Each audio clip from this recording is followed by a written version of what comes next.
Menurutku tempat yang paling berisik di dunia ini tuh adalah kepalaku sendiri. Halo semuanya, ketemu lagi sama aku. Di era digitalisasi seperti sekarang ini, yang apa-apa udah makin gampang, yang informasi itu udah lebih mudah untuk diakses karena udah tersebar luas di sosial media. Ternyata ada sisi gelap sosial media yang setiap harinya tuh mengintai kita tanpa sadar. Sosial media itu memang dirancang untuk menyenangkan penggunanya dengan adanya sistem penghargaan melalui fitur like dan komen. Sebagai pengguna sosial media, itu kan umumnya memposting sesuatu di sosial media. Terus dari postingan itu, kalau misalnya yang like banyak, komennya rame, engagementnya naik, otomatis kita akan senang. Nah, perasaan senang itu timbul karena adanya dopamin yang dikeluarkan oleh otak. Dopamin ini adalah neurotransmitter yang bertanggung jawab atas perasaan senang dan excited.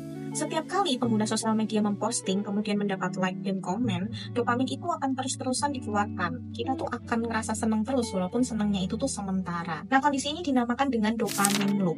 Sayangnya, dopamin loop ini bisa berdampak negatif karena bisa menyebabkan kecanduan. Prosesnya tuh gini, ketika kita memposting sesuatu di sosial media, kita biasanya berharap akan mendapatkan tanggapan yang positif.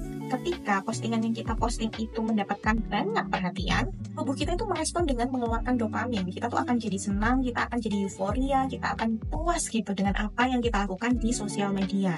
Kondisi ini memberikan perasaan senang yang tervalidasi. Tapi sayangnya, perasaan senang yang dihasilkan dari si dopamin ini, ternyata dia itu membuat pola yang membuat kita ingin merasakannya lagi. Tanpa sadar kita akhirnya terjebak dalam siklus di mana kita terus-terusan ngecek sosial media, posting, hanya menunggu notifikasi like dan komen yang banyak terhadap postingan kita. Nah, kondisi ini tuh sangat membahayakan sebetulnya, karena artinya si dopamin ini sudah membuat suatu pola yang bisa menyebabkan kita sebagai pengguna sosial media itu tuh kecanduan tanpa sadar. Seiring dengan berjalannya waktu, kebutuhan untuk mendapatkan lebih banyak interaksi sosial itu tuh semakin meningkat, bahkan bisa sampai mengabaikan kesehatan mental. Bukan lagi rasa senang dan puas yang didapatkan, tapi berubah menjadi rasa cemas, stres, dan depresi jika postingan kita tuh tidak mendapatkan tanggapan sesuai yang kita mau. Nah, ujung-ujungnya, karena dipaksa terus-terusan untuk memenuhi ekspektasi sosial medianya, si pengguna ini akan membuat suatu habit baru. Siklus dopamin loop ini akan menyebabkan pengguna menghabiskan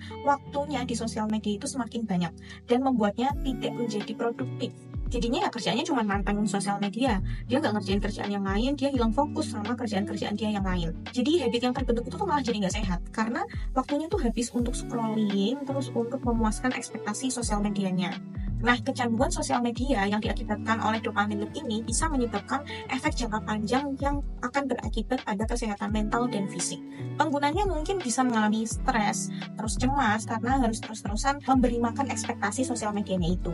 Karena dipaksa oleh dirinya sendiri untuk menghasilkan konten-konten yang menarik supaya mendapatkan like dan komen yang banyak. Akhirnya, si pengguna itu akan kehilangan produktivitas kerjanya, kemudian akan mengalami kelelahan fisik. Lebih parahnya lagi, dia itu tidak menikmati kehidupannya di dunia nyata, malah kecanduan untuk hidup di dunia maya alias di sosial media. Nah, kalau udah nyampe kayak gini tuh udah parah banget.